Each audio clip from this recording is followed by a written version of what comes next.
Kenya has got a bright future.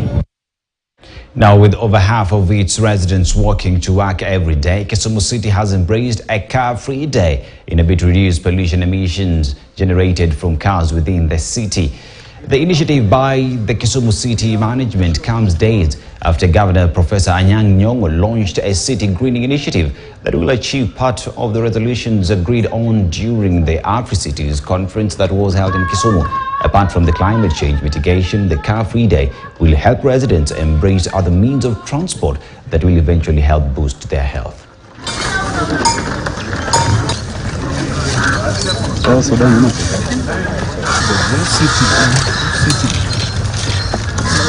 53% of Kisumu residents actually walk to their businesses and to work every day.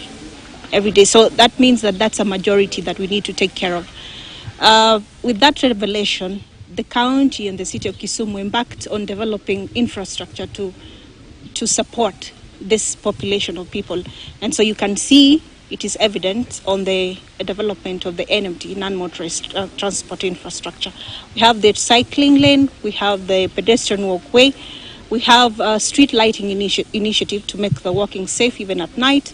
We are planting trees, we have green areas to make that possible and easy. Transport is one of the greatest contributor to global emission, and now the world is moving towards sustainable modes of transport.